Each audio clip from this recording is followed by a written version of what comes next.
3 پہ یہ سوال کیا جاتا ہے کہ اگر یہ ٹھیک ہے، ہم آپ کی بات بھائی مان لیتے ہیں کہ آپ اصالہ ثواب کرتے ہیں، اللہ کی خوشنودی مطلوب ہوتی ہے، اللہ کی رضا اور اللہ کی بارگاہ سے آپ یہ نیت کرتے ہیں ثواب ملے، اللہ کی قربت اس میں آپ کی نیت ہوتی ہے، کیونکہ دار و مدار عمل کا وہ جو ہوتا ہے نیت پہ ہوتا ہے، انما الاعمال بالنیات، اور مومن کی جو نیت ہوتی ہے اس کے عمل سے بہتر ہوتی ہے۔ تو پھر یہ سوال کیا جاتا ہے، سنیوں کو پھسلایا جاتا ہے اور اہل سنت کا نام لے کے پھسلایا جاتا ہے، ہم بھی بھائی سنی ہیں، آپ بھی سنی ہیں تو ہم بھی سنی ہیں۔ پھر 11ویں شریف یہ جو آپ کہتے ہیں یہ اللہ کی رضا کے لیے کرتے ہیں، اللہ کی بارگاہ سے ثواب لینے کے لیے، تو غوث پاک کی 11ویں کیوں کہتے ہیں؟ پھر تو غیر اللہ کا نام آ گیا، غوث پاک کی 11ویں یہ نسبت ہوگی ان کی طرف۔ تو یہ سیدھا کہنا چاہیے نا، یہ اللہ کا کھانا ہے، ٹھیک ہے جی، یہ اللہ پاک کی دیگ ہے، یہ چاول، یہ مٹھائیاں، یہ سب کچھ کھیریں وغیرہ، تو یہ غوث پاک کی طرف کیوں نسبت کرتے ہیں؟ تو میں کہوں گا اس میں کوئی کراہت والی بات نہیں ہے، یہ اسلام میں ایسا کرنا یہ جائز ہے۔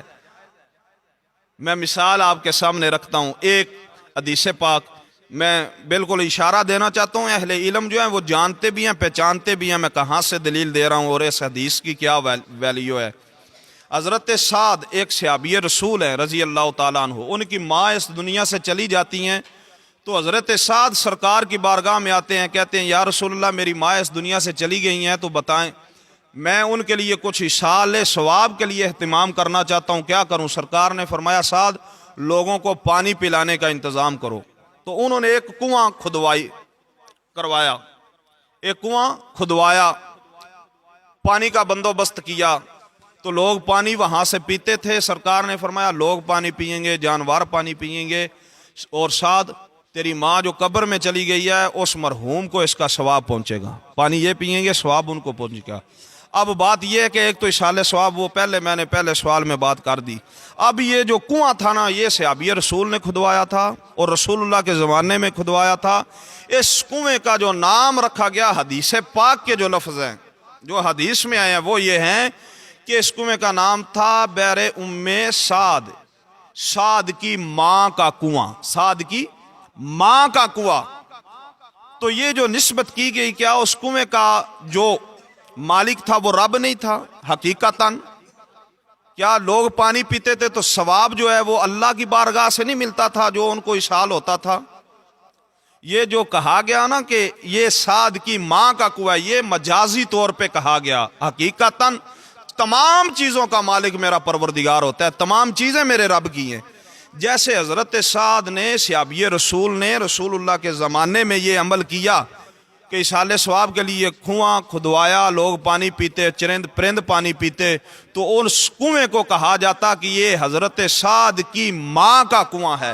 اسی طرح ہم بھی آج یہ 11ویں کر کے حضور غوث اعظم کو راضی کرنے کے لیے نہیں کرتے، اللہ کی رضا کے لیے کرتے ہیں، تو اس کی نسبت کر دیتے ہیں 11ویں شریف کی طرف کہ یہ اس نسبت کی وجہ سے جو انہوں نے تاریخ کو متعین کیا تھا اس تاریخ کو آگے لے کے چل رہے ہیں۔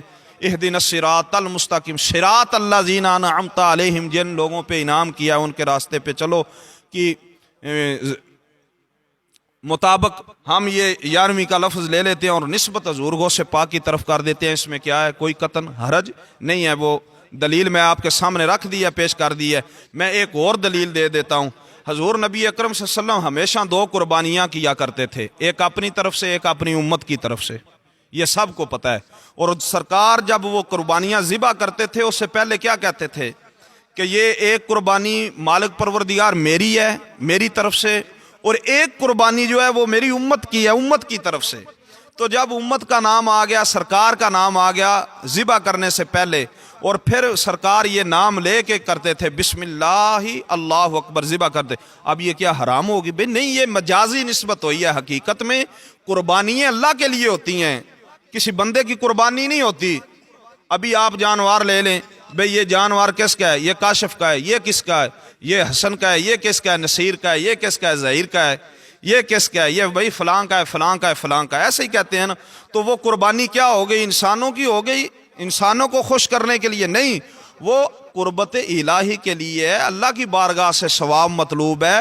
اور اللہ کو راضی کرنے کے لیے کی جا رہی ہے، لیکن یہ مجازی طور پہ نسبت ہے، بھئی یہ فلاں کی مسجد، فلاں کا محلہ، فلاں کی بیوی، فلاں کا بیٹا، فلاں کا مکان. جیسے کہتے ہیں آپ کی بیوی آپ کی ہے، کیا اس کو اللہ کی بیوی کہیں؟ نعوذ باللہ من ذالک. نہیں، آپ کی بیوی آپ ہی کی ہے، لیکن حقیقت میں اس کا مالک کون ہے؟ وہ اللہ ہے. آپ تو مجازی مالک ہیں اس کو، مجازن آپ کو اختیار ہے اس پہ. اسی طرح میں ایک اور مثال دیتا ہوں. یعنی سرکار علیہ الصلوۃ والسلام اس دنیا سے چلے گئے تو مولا علی کو کہا، علی کو وصیت کی، علی میرے بعد 2 قربانیاں کرنی ہیں، ایک میری طرف سے اور ایک اپنی طرف سے. تو مولا علی کیا کرتے تھے؟ جب 2 قربانیاں خریدتے، حضرت حنش ایک صحابی رسول ہیں، انہوں نے یہ سوال کیا حضرت حنش نے کہ اے علی المرتضیٰ، آپ 2 قربانیاں کیوں کرتے ہیں اور ایسے انداز میں کیوں کرتے ہیں؟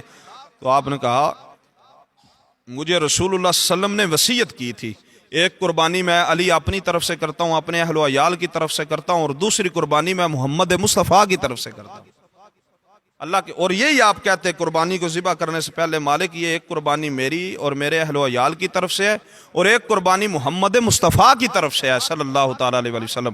اور آپ اس کو پھر ذبح کرتے بسم اللہ اللہ اکبر.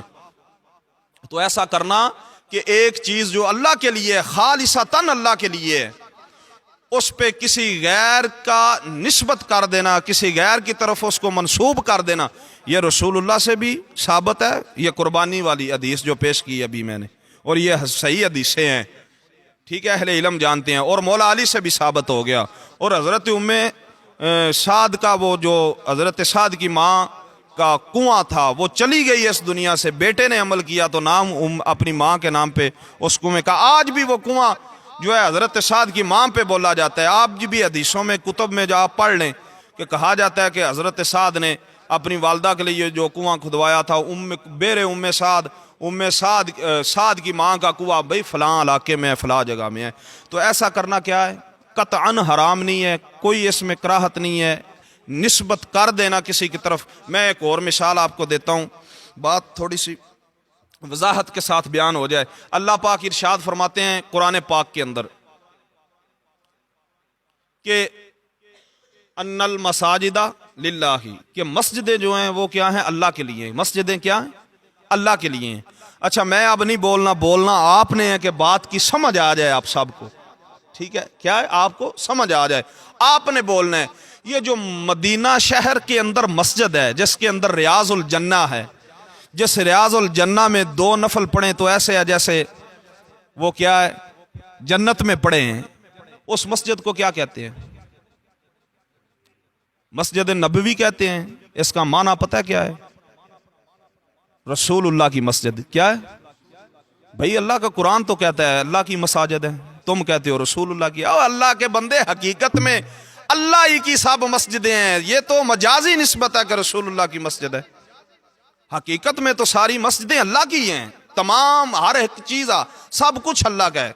تو یہ بات کرنا یہ جہلیت پہ مبنی، جہل پن پہ مبنی ہے، اور جہالت پہ مبنی ہے، حسد پہ مبنی ہے. ایسا کرنا جائز نہیں ہے. وگرنہ میں آپ کو ایک اور مثال دیتا ہوں. بھئی ختم 11ویں شریف کی محفل یہ اسلام میں ہے ہی نہیں، تو مجھے ایک سوال کا آپ جواب دے دیں. ہم جو یہ ختم بخاری شریف کی کرتے ہیں، محفل جلسہ کرتے ہیں، یہ ہے؟ ہم یہ جو جلسہ کرتے ہیں بھئی نصابی جو ہمارا نصاب ہے، سال کا آغاز، تعلیمی سال کا نصاب ہم نے شروع کرنا ہے، آغاز کرنا ہے، تو محفل رکھی جاتی ہے. یہ قرآن و حدیث میں ثابت ہے؟ ثابت کر دیں، دکھا دیں کہیں پہ ہے. لیکن میں یہ نہیں کہتا کہ یہ جائز نہیں ہے. بھئی یہ حرام بھی تو نہیں نا. اگر دلیل کوئی آیت نازل نہیں ہوئی اس کے بارے میں تو یہ ان کی ممانعت میں، ان کے حرام ہونے پہ بھی کوئی آیت نازل نہیں ہوئی. اسی طرح آپ بچوں کو جب حفظ کر لیتے ہیں یا بچے عالم بن جاتے ہیں تو مدارس میں کیا ہوتا ہے؟ ایک جلسہ منعقد کیا جاتا ہے، جلسہ دستار فضیلت. بچوں کو اسناد دی جاتی ہیں، بچوں کو امامے باندھے جاتے ہیں، بچوں کو جبے اور کوبے عبائیں پہنائی جاتی ہیں. یعنی جلسہ دستار فضیلت کا جلسہ رکھنا، یہ مجھے قرآن سے، حدیث مصطفیٰ سے اور سیرت صحابہ سے، دور خلفائے راشدین کے دور میں کہیں بھی مجھے دستار فضیلت یا تقسیم اسناد کے حوالے سے مجھے دکھائیں. مجھے یار ایک آپ ثبوت مجھے دیں. آپ شان صحابہ کے نام پہ اشتہار بھی چھپواتے ہیں, جلسہ رکھتے ہیں, مجھے قرآن اور حدیث سے اس کے دلائل دے دیں.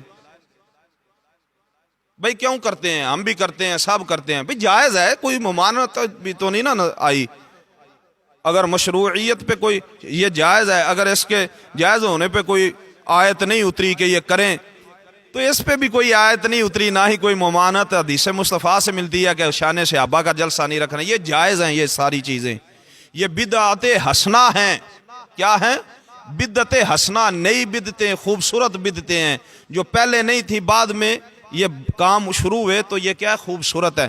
میں اسی طرح آپ کو مثال دے, سیرت مصطفیٰ کا جیسے ہم آج جلسہ کرتے ہیں ایسے جلسہ کرنا یہ بھی نہیں آپ کو ملے گا.